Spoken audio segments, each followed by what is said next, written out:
Hello everyone. आज हम मानव नेत्र तथा रंग बिरंगा संसार, human eye and colourful world chapter का लास्ट पार्ट करेंगे। Today we will discuss about the light phenomena associated with scattering and refraction of light. आज हम उन प्रकाशिक प्रघटनाओं के बारे में वर्णन करेंगे जो प्रकाश के अपवर्तन और प्रकीर्णन से संबंधित है। तो चलिए स्टार्ट करते हैं। रिफ्रैक्शन ऑफ लाइट, प्रकाश का अपवर्तन। When light rays enter from a rarer medium to denser medium, it bends towards normal and vice versa. This phenomenon is called refraction of light. जब प्रकाश की किरणें एक पारदर्शक माध्यम से दूसरे पारदर्शक माध्यम में आती हैं तो वो अपने पथ से विचलित हो जाती हैं। अब उनका विचलन किस तरीके से होगा? यदि प्रकाश की किरण विरल माध्यम से सघन माध्यम में आएगी तो वो अभिलंब की ओर झुक जाती है, और अगर सघन माध्यम से विरल माध्यम में प्रवेश करती है तो वो अभिलंब से दूर हट जाती है। इसी प्रक्रिया को हम प्रकाश का अपवर्तन कहते हैं। Prism, a glass apparatus or device consisting of two triangular parallel faces and three rectangular faces is called a prism.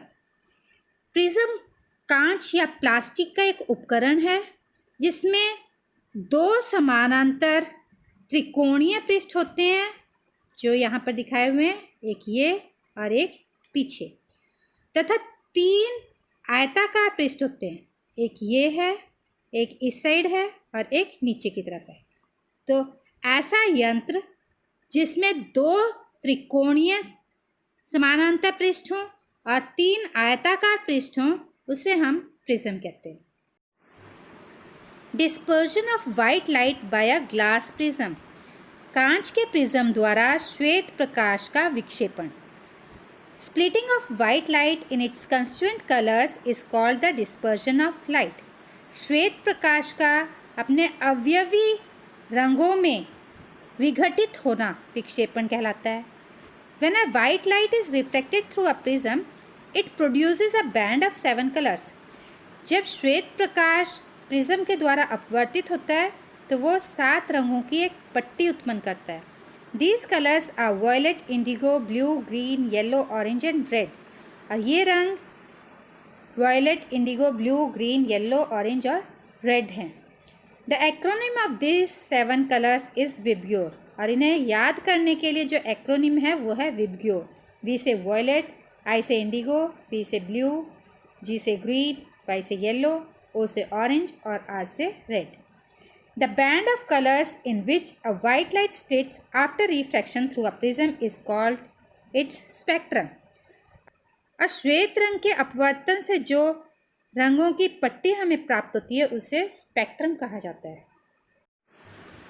Why a white light dispersed into 7 colours, श्वेत प्रकाश का विक्षेपण 7 रंगों में क्यों होता है? Light travels with different speed in different medium. प्रकाश की किरण विभिन्न माध्यमों में अलग अलग गति से चलती है। The speed of light is highest in vacuum. प्रकाश की गति निर्वात में सर्वाधिक होती है। And speed of light decreases with increase in the density of medium. अब माध्यम के सघन होने के साथ साथ प्रकाश की गति जो है वो कम होती जाती है। For example, the speed of light is less in the water than air because water is denser than air. उदाहरण स्वरूप, प्रकाश की गति जल की अपेक्षा वायु में अधिक होती है क्योंकि जल जो है वो अधिक सघन होता है। प्रकाश जब एक माध्यम से दूसरे माध्यम में प्रवेश करता है तो उसकी गति में परिवर्तन के कारण वो एक खास कोण पर झुक जाता है। The degree of bending of light path depends upon following 2 things. अब प्रकाश की किरणों के मुड़ने का जो कोण है वो निम्न 2 बातों पर निर्भर करता है। एक तो है एंगल ऑफ इंसिडेंस यानी कि आपतन कोण, दूसरा है the ratio between the refractive indices of given pair of media.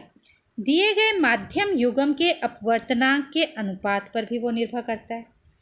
The refractive index varies with the wavelength और colour of light for different media. विभिन्न तरह के प्रकाश के तरंगों या रंगों का अपवर्तनांक अलग अलग माध्यम में अलग अलग होता है। Thus, the variation of refractive indexes of wavelength or color light for the given pair of media is called the dispersion of light. प्रकाश के अलग अलग तरंगों या रंगों के अपवर्तनांक में दिए गए माध्यम युग्म में अंतर प्रकाश का विक्षेपण कहलाता है.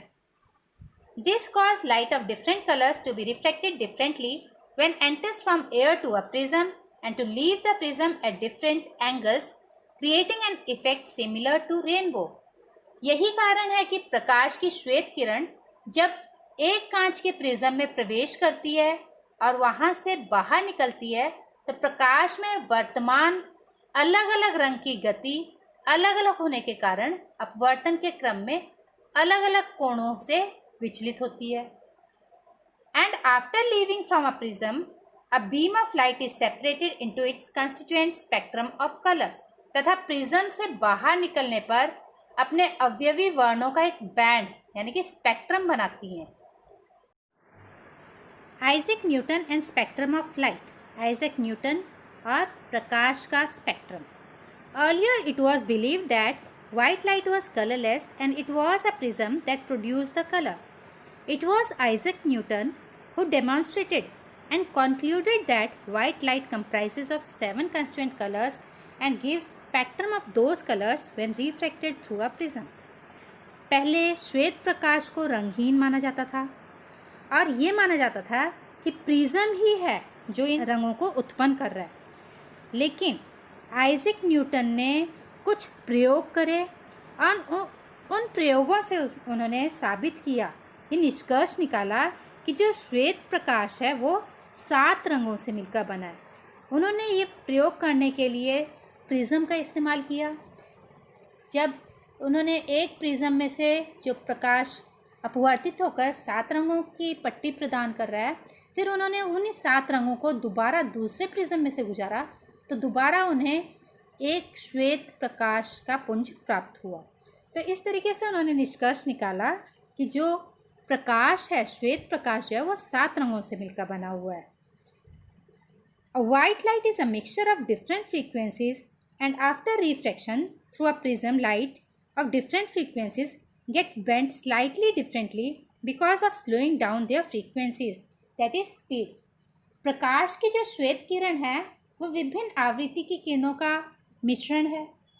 जब प्रकाश की श्वेत किरण प्रिज्म में से गुजरती है तो अलग अलग आवृत्ति की जो किरणें हैं उनकी गतियां अलग अलग तरीके से कम होने के कारण अलग अलग कोण पर झुक जाती है, जिससे कि प्रकाश का एक स्पेक्ट्रम बनता है. Red colour has greatest frequency and bends at lowest angle while violet color of light has lowest frequency and bends at highest angle. तो जो लाल रंग है उसकी जो फ्रीक्वेंसी है, उसकी जो आवृत्ति है वो अधिकतम है और वो सबसे कम कोण पर झुकता है, जबकि बैंगनी जो रंग है उसकी फ्रीक्वेंसी सबसे कम है और उसका जो कोण है वो सर्वाधिक होता है. This is the cause that spectrum obtained has violet color at lower and red color is at uppermost end. इसी वजह से जो स्पेक्ट्रम हमें प्राप्त होता है उसमें बैंगनी रंग सबसे नीचे और लाल रंग जो है वो सबसे ऊपर होता है. In a rainbow or spectrum of light obtained from a prism has red color at upper end while violet color at lower end. तो इसी तरीके से रेनबो में भी और जो स्पेक्ट्रम होता है उसमें भी, जो प्रिज्म से प्राप्त होता है स्पेक्ट्रम, उसमें भी लाल रंग जो है वो ऊपर की तरफ और बैंगनी रंग जो है वो नीचे की तरफ होता है. Why red colour is used as danger और to stop at traffic signals. लाल रंग का इस्तेमाल खतरे के निशान बनाने में या यातायात के साधनों में रुकने के लिए क्यों किया जाता है? Red colour has highest frequency resulting in travel to more distance. लाल रंग की जो आवृत्ति है वो अधिकतम है, जिसकी वजह से ये अधिकतम दूरी तय करती है. This means red colour can be seen from more distance as compare to other colours because of its frequency. इसी वजह से ये अधिकतम दूरी तक देखी जा सकता है इस रंग को. और साथ में इस रंग का यानी कि लाल रंग की जो स्कैटरिंग है, प्रकीर्णन है, वो सबसे कम होता है. जैसे धुएं वाले दिन या धुंध वाले दिन जो लाल रंग है उसका प्रकीर्णन न्यूनतम होता है, जिसकी वजह से इस रंग को दूर से भी देखा जा सकता है। Thus, red color is used for danger sign or to stop at traffic signals as it can be seen from more distance clearly. इसीलिए लाल रंग का इस्तेमाल किया जाता है खतरे के निशान के लिए और जो ट्रैफिक सिग्नल हैं उसमें रुकने के लिए, क्योंकि इसे हम दूर से आसानी से देख सकते हैं। Rainbow. A rainbow is a natural spectrum appearing in the sky after a rain shower. Rainbow forms or appears because of dispersion of light through tiny droplets of rain left suspended in atmosphere after rain. Rainbow is always formed at the opposite side to that of the sun. जो इंद्रधनुष है ये प्राकृतिक वर्णक्रम है जो कि आसमान में दिखाई देता है वर्षा के बाद। रेनबो जो है वो डिस्पर्जन यानी कि प्रकाश के विक्षेपण के कारण बनता है और इसका विक्षेपण होता है जल की बूंदों के द्वारा। Rainbow is always formed at the opposite side to that of the sun. और रेनबो हमेशा सूर्य की विपरीत दिशा में बनता है। Tiny droplets of rain act like small prisms. और ये जो छोटी छोटी वर्षा की बूंदें हैं ये प्रिज्म की भांति कार्य करती हैं। When sunlight passes through those droplets, beam of sunlight gets reflected internally and finally refracted and dispersed and gives spectrum at opposite side of the sun. अब ये चीज़ हमें ध्यान रखनी है कि जब भी प्रकाश की किरणें सूक्ष्म बूंदों में से प्रवेश करती हैं तो उनमें एक तो इंटरनल रिफ्लेक्शन होता है यानी कि आंतरिक परावर्तन होता है, अपवर्तन होता है और विक्षेपण, मतलब ये तीन प्रघटनाएं साथ साथ होती हैं। एक तो आंतरिक परावर्तन, अपवर्तन और विक्षेपण, जिसकी वजह से सूर्य की विपरीत दिशा में इंद्रधनुष बनता है। This spectrum is called rainbow which we can see through our naked eyes. और जो वर्णक्रम हमें प्राप्त होता है उसे इंद्रधनुष कहा जाता है, जिसे कि हम अपनी आंखों के द्वारा देख सकते हैं। एटमॉस्फेरिक रिफ्रैक्शन, वायुमंडलीय अपवर्तन। The deviation of light wave और other wave because of difference in atmospheric density at different height is called atmospheric refraction. ऊंचाई में परिवर्तन के साथ साथ वायुमंडलीय घनत्व में परिवर्तन आता है। इसके कारण प्रकाश के तरंगों के अपवर्तनांक में भी परिवर्तन आता है। इसी को वायुमंडलीय अपवर्तन कहा जाता है। Temperature of air varies with variation in height. ऊंचाई के साथ साथ तापमान में परिवर्तन आता है। This variation in temperature depends on many factors. और तापमान में जो परिवर्तन है वो कई घटकों पर निर्भर करता है, उनमें से ऊंचाई भी एक घटक है। Because of variation in temperature in atmosphere, light coming after an object is not stationary, rather flickering, resulting in object appears flickering or fluctuated. तापमान में परिवर्तन के साथ साथ जो प्रकाश वस्तु के पीछे से आ रहा है वो स्थिर नहीं नज़र आता, बल्कि वो आभासी नज़र आता है, वो हिलता हुआ प्रतीत होता है। इसे आइए हम एक उदाहरण के साथ समझते हैं। An object placed behind hot air arising from anything such as radiator of fire appears flickering. कोई भी वस्तु जो गर्म वायु के पीछे रखी हुई है, गर्म वायु चाहे वो रेडिएटर से उत्पन्न हो रही है चाहे वो आग से उत्पन्न हो रही है, वो हमें हिलती हुई प्रतीत होती है। This happens because the air above the fire or any such hot object becomes hotter. और इसका कारण ये है कि जो वायु आग के ऊपर है या किसी भी उस गर्म वस्तु के ऊपर है वहाँ की वायु जो है वो गर्म हो जाती है। The hotter air is lighter and has refractive index less than that of cold air above and below. This makes the zone of hotter air non stationary and object observe behind it apparently appears fluctuating. अब जो गर्म वायु है वो हल्की हो जाती है, वो माध्यम विरल हो जाता है और उसका जो अपवर्तनांक है वो भी ठंडी वायु की अपेक्षा कम हो जाता है। अब जो गर्म वायु क्या जोन बन गया है उसके ऊपर की वायु और उसके नीचे की वायु वो ठंडी होने की वजह से जो गर्म वायु है उसके पीछे रखी हुई वस्तु अस्थिर नज़र आती है और वो हमें हिलती हुई प्रतीत होती है। Same conditions are always present in our atmosphere because of uneven heating and cooling effect which gives often flickering effect to the object seen through it because of uneven refractive indexes of air in our local environment। और यही परिस्थितियाँ हमारे वायुमंडल में भी स्थित होती हैं, क्योंकि वायुमंडल में भी गर्म और ठंडी परतें जो हैं वो विद्यमान होती हैं, जिसकी वजह से वस्तुएं हमें हिलती हुई प्रतीत होती हैं, क्योंकि उनके जो अपवर्तनांक हैं, वहाँ की जो वायु है उनके अपवर्तनांक में परिवर्तन आता रहता है। Such condition is called atmospheric refraction, और इसी परिस्थिति को हम वायुमंडलीय अपवर्तन कहते हैं। Twinkling of stars, delayed sunset and advance sunrise, apparent position of celestial bodies etc. are some of the effect of atmospheric refraction।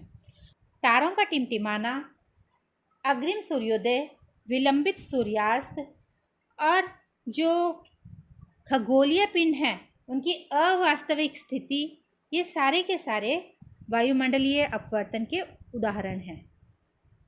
अब हम देखेंगे अपरेंट पोजीशन ऑफ स्टार्स, यानी कि तारों की अवास्तविक स्थिति या मिथ्या स्थिति। Stars are not seen at their actual position, rather they appear slightly above their normal positions.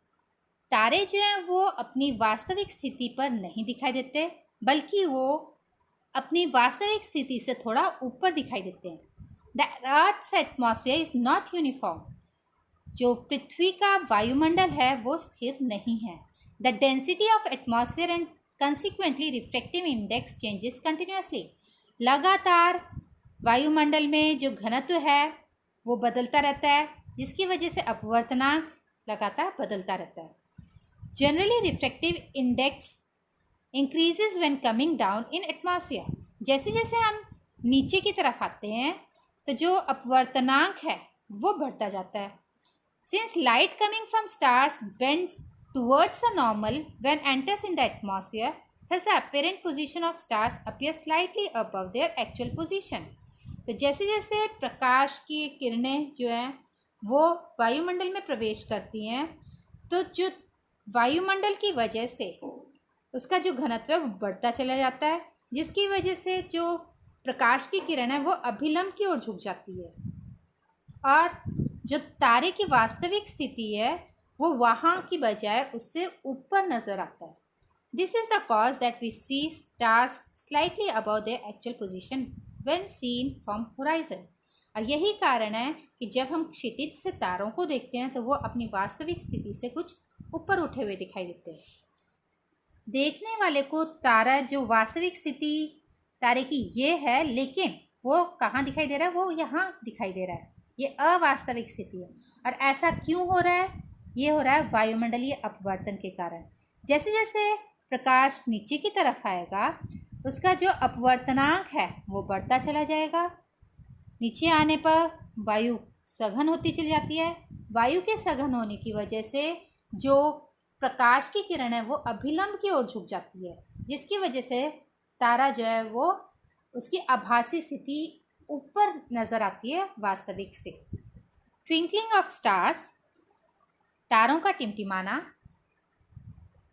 Twinkling of the stars are due to the atmospheric refraction. तारों का जो टिमटिमाना है वो वायुमंडलीय अपवर्तन के कारण होता है। The position of stars appears slightly above their actual position because of change in refractive index of the atmosphere। तारे अपनी वास्तविक स्थिति से ऊपर दिखाई देते हैं और ये भी पर्यावरणीय अपवर्तनांक में परिवर्तन के कारण। The refractive index is not stationary throughout because of many physical conditions of the atmosphere of Earth। पृथ्वी के वायुमंडल की भौतिक परिस्थितियों में निरंतर परिवर्तन आता रहता है, जिसकी वजह से अपवर्तनांक भी स्थायी नहीं रहता, उसमें भी परिवर्तन आता रहता है। Change in physical condition of earth's atmosphere changes the refracting index because of that light coming from stars appears flickering. तारों से आने वाले प्रकाश की किरणों के असमान अपवर्तन से उसका पथ लगातार बदलता रहता है, जिसके कारण तारे की जो आभासी स्थिति है वो भी बदलती रहती है और तारे हमें टिमटिमाते हुए नज़र आते हैं। Since stars are very far away and appears as point-sized source of light, as the path of rays of light coming from stars vary slightly, the apparent position of stars fluctuates and amount of starlight entering the eye flickers. This makes stars twinkling. क्योंकि तारे हमसे बहुत दूर है, वे प्रकाश के लगभग बिंदु स्रोत की तरह दिखाई देते हैं। तारों से आने वाले प्रकाश का पथ थोड़ा थोड़ा बदलता रहता है, इसलिए तारों की स्थिति भी थोड़ी थोड़ी बदलती रहती है। इसी कारण से तारे कभी हमें चमकीले दिखाई देते हैं, कभी धुंधले दिखाई देते हैं, जिससे हमें तारों के टिमटिमाने का प्रभाव उत्पन्न होता है।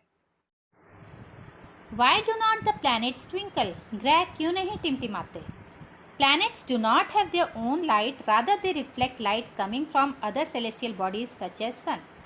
ग्रहों का अपना प्रकाश नहीं होता, बल्कि वे अन्य खगोलीय पिंड जैसे सूर्य से आने वाले प्रकाश को ही परावर्तित करते हैं। On the other hand, planets are too closer to us as compared to stars and consequently appear larger in size. इसके अतिरिक्त ग्रह जो है वो तारों की तुलना में हमारे अधिक निकट हैं, जिसकी वजह से ये हमें बड़े आकार के दिखाई देते हैं या हम इन्हें वृहद स्रोत मान सकते हैं। Thus, amount in variation of light coming to our eyes after reflection from planets will average out to zero. This nullifies the twinkling effect and we do not see planets twinkling as stars. और अगर हम ग्रह को अनेक प्रकाश बिंदु स्रोत मान लें कि वो वृहद स्रोत तो है, अगर उसमें हम काफ़ी सारे बिंदु स्रोत मान लें तो उन सभी बिंदु स्रोतों से जो परावर्तन होने के बाद जो प्रकाश हमारे नेत्रों में प्रवेश कर रहा है, तो उसमें जो परिवर्तन आ रहा है वो औसतन 0 के बराबर हो जाता है, जिसकी वजह से तारे जो हैं वो हमें टिमटिमाते हुए प्रतीत नहीं होते। Advance sunrise and delayed sunset, अग्रिम सूर्योदय और विलंबित सूर्यास्त। Space has no atmosphere while earth has dense atmosphere. अंतरिक्ष का अपना कोई वायुमंडल नहीं होता, जबकि पृथ्वी का वायुमंडल सघन है। Light coming from sun at horizon when enter in dense atmosphere, it bends towards normal because of refraction and we see apparent position of sun higher from its actual position.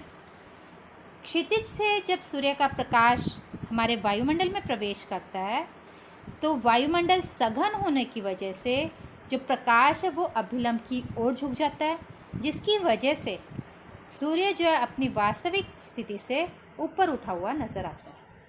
Because of this, sun becomes visible about 2 minutes before the actual sunrise. और इस वजह से सूर्य जो है हमें वास्तविक समय से 2 मिनट पहले दिखाई देना शुरू हो जाता है।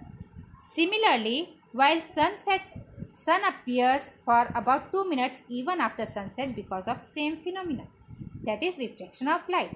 इसी प्रकार सूर्यास्त भी हमें 2 मिनट देर तक दिखाई देता है और उसका कारण भी है प्रकाश का अपवर्तन। The apparent flattening of the sun's disc is also due to atmospheric refraction. सूर्य की डिस्क का समतल दिखाई पड़ना भी वायुमंडलीय अपवर्तन के कारण होता है। The sun's disc which we see at the time of sunrise and sunset is actually the image of the sun and not the sun actually. सूर्य की जो डिस्क है जो हमें सूर्योदय या सूर्यास्त के समय दिखाई देती है वो वास्तव में सूर्य का प्रतिबिंब होता है, न कि वास्तव में सूर्य। स्कैटरिंग ऑफ लाइट, प्रकाश का प्रकीर्णन। White light comprises of 7 colours. श्वेत प्रकाश 7 रंगों से मिलकर बनता है। These 7 colours of light have different frequencies and different wavelength. और इन 7 रंगों के प्रकाश की अलग अलग आवृत्ति और तरंगदैर्घ्य है। In the course of reaching sunlight to the earth, light has to travel through various layers of atmospheric density. और सूर्य से प्रकाश जब पृथ्वी पर आता है तो उसे वायुमंडल की विभिन्न परतों से होकर गुजरना पड़ता है, जिसकी वजह से उसके घनत्व में लगातार परिवर्तन होता रहता है। Because of this uneven density of atmospheric light of different frequencies get reflected and scattered. वायुमंडल के असमान घनत्व के कारण प्रकाश की जो विभिन्न आवृत्तियां हैं वो अपवर्तित और प्रकीर्णित होती हैं। इसी प्रघटना को प्रकाश का प्रकीर्णन कहा जाता है। Scattering of light gives many unique spectacular phenomena in nature such as blue color of sky, reddish color of sky, while sunrise and sunset, etc. प्रकाश के प्रकीर्णन के कारण तरह तरह की अनेक आश्चर्यजनक परिघटनाएं देखने को मिलती हैं, जैसे कि प्रकाश का नीला रंग, गहरे समुद्र के जल का रंग, सूर्योदय और सूर्यास्त के समय सूर्य का रक्ताभ दिखाई देना आदि। Tyndall effect. There are many minute particles present in atmosphere such as smoke, tiny water droplets, suspended particles of dust and molecules of air, etc. पृथ्वी का वायुमंडल सूक्ष्म कणों, धुएं के कण, जल की सूक्ष्म बूंदें, धूल के कण, वायु के अणु आदि का विषमांगी मिश्रण है। While a beam of light strikes such fine particles, the path of beam becomes visible. जब प्रकाश की किरण इन कणों से टकराती है तो जो मार्ग है उनका वो दृश्य हो जाता है, वो दिखाई देने लगता है। The light reaches us after being reflected diffusely by these particles. इन कणों से टकराकर प्रकाश जो है वो परावर्तित होकर हमें दिखाई देता है। This phenomenon of scattering of light by the colloidal particles is called Tyndall effect. कोलाइडी कणों के द्वारा प्रकाश के प्रकीर्णन की घटना टिंडल प्रभाव कहलाती है। एग्जाम्पल, अब हम टिंडल प्रभाव के उदाहरण देखेंगे। When a beam of sunlight coming through a slit of window और door, many of the dust particles appear dancing through the beam. हमने देखा है जब किसी खिड़की या दरवाजे की दरार से प्रकाश आता है तो उसमें हमें बहुत से धूल कण इधर उधर घूमते हुए नजर आते हैं। This happens because of Tyndall effect. और ऐसा टिंडल प्रभाव के कारण ही संभव होता है। Similar appearance is seen when sunlight passes through a canopy of a dense forest. In such condition tiny water droplets in the mist scatter light. ऐसी ही प्रघटनाएं हम घने जंगलों में देखी जा सकती है।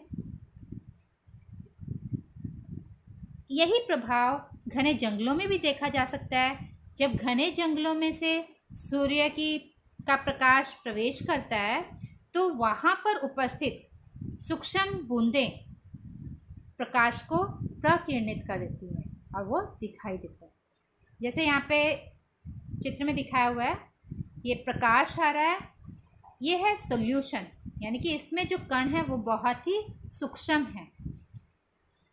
यहाँ पर कोलाइड है जिसमें कणों का आकार थोड़ा बड़ा होता है। जब प्रकाश उन कणों से टकराता है तो ये कण जो हैं वो प्रकाश को परावर्तित कर देते हैं, जिसकी वजह से ये हमें दिखाई देते हैं और ये जो मार्ग है वो दृश्य हो जाता है। इसी तरीके से जो सस्पेंशन है उसके कण और बड़े होते हैं, यहाँ पर भी मार्ग स्पष्ट दिखाई देता है।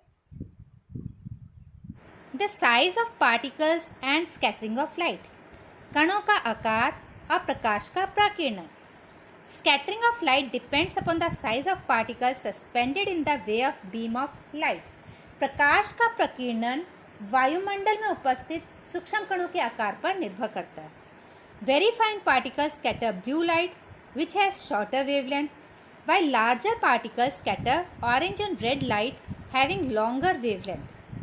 जो बहुत सूक्ष्म कण होते हैं वो नीले प्रकाश जिसका तरंग दैर्ध्य जो है वो कम होता है उसे प्रकीर्णित करते हैं, जबकि जो बड़े कण हैं वो नारंगी और लाल रंग के प्रकाश को प्रकीर्णित करते हैं जिनकी तरंग दैर्ध्य अधिक होती है। And if the size of particles is larger enough, the scattered light of those particles में अपीयर वाइट। और अगर कणों का आकार ज़्यादा बड़ा है तो जो प्रकाश प्रकीर्णित होता है वो श्वेत दिखाई देगा। Why is the colour of the clear sky blue. स्वच्छ आकाश का रंग नीला क्यों होता है? The earth's atmosphere is a heterogeneous mixture of minute particles. पृथ्वी का वायुमंडल सूक्ष्म कणों का विषमांगी मिश्रण है। These particles include dust, smoke, tiny water droplets, molecules of gases present in air. ये कण धूल मिट्टी, धुआं, जल की सूक्ष्म बूंदें, वायु में विद्यमान गैसों के अणु आदि होते हैं. The molecules of gases in the air and other fine particles in the atmosphere have size smaller than the wavelength of the visible light. वायु में उपस्थित गैसों के अणु तथा दूसरे सूक्ष्म कणों का आकार दृश्य प्रकाश के तरंगदैर्ध्य से भी कम होता है. These are more effective in scattering light of shorter wavelengths at blue end. ये प्रकाश के प्रकीर्णन विशेषकर न्यून तरंगदैर्ध्य वाले नीले प्रकाश का प्रकीर्णन में अति सहायक होते हैं. When beam of light strikes such fine particles, the path of beam becomes visible. जब प्रकाश की किरणें इन सूक्ष्म कणों से टकराती हैं तो प्रकाश पुंज का जो पथ है वो प्रकाशमान हो जाता है. The light reaches us after being reflected diffusely by these particles. इन कणों से प्रकाश टकराकर परावर्तित होकर हम तक पहुंचता है. Very fine particles present in upper atmosphere scatter mainly blue light. ऊपरी वायुमंडल में उपस्थित सूक्ष्म कण मुख्यतः नीले प्रकाश का प्रकीर्णन करते हैं. So the color of the sky looks blue. इसलिए आकाश का रंग नीला दिखाई देता है. Why the sky appear dark to an astronaut or passengers flying at very high altitude?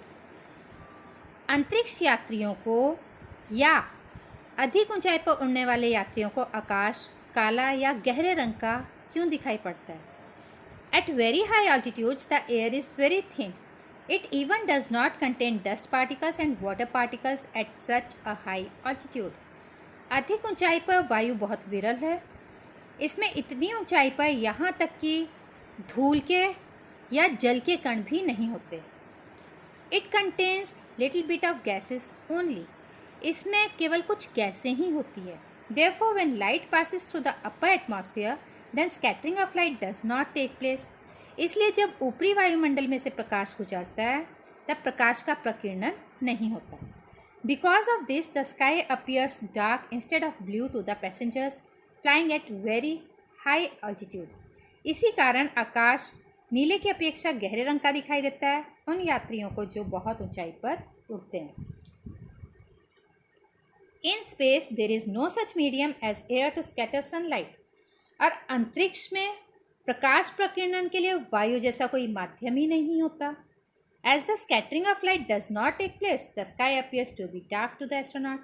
क्योंकि यहाँ प्रकाश का प्रकीर्णन ही नहीं होता इसलिए अंतरिक्ष यात्री को अंतरिक्ष केवल गहरे या काले रंग का ही दिखाई देता है. Colour of the sun at sunrise and sunset. सूर्योदय तथा सूर्यास्त के समय सूर्य का रंग. Sun is at horizon while sunset and sunrise. सूर्योदय तथा सूर्यास्त के समय सूर्य जो है वो क्षितिज में होता है. At horizon sun is at greater distance compare to when at overhead.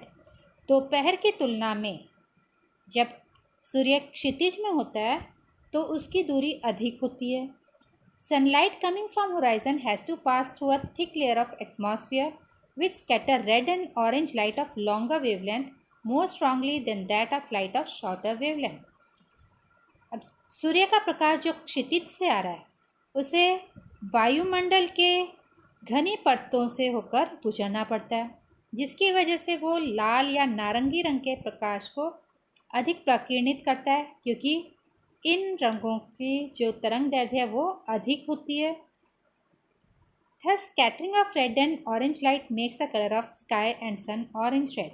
और लाल और नारंगी रंग के प्रकीर्णन की वजह से जो आसमान है वो नारंगी या लाल दिखाई देता है.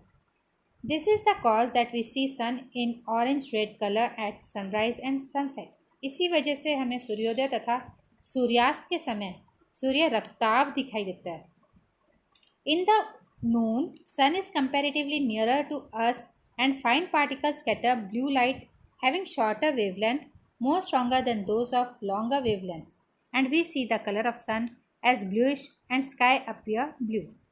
और जब सूर्य दोपहर के समय हमारे सिर के ऊपर होता है तो उसे कम दूरी तय करनी पड़ती है जिसकी वजह से जो सूक्ष्म कण हैं वो नीले रंग के प्रकाश को प्रकीर्णित करते हैं जिनकी तरंगदैर्घ्य कम होती है, जिसकी वजह से आसमान हमें नीला दिखाई पड़ता है। आशा करती हूँ आपको वायुमंडल की पर्यावरणीय अपवर्तन की जो घटनाएं हैं वो अच्छी तरह समझ आ गई होंगी। Thanks for watching.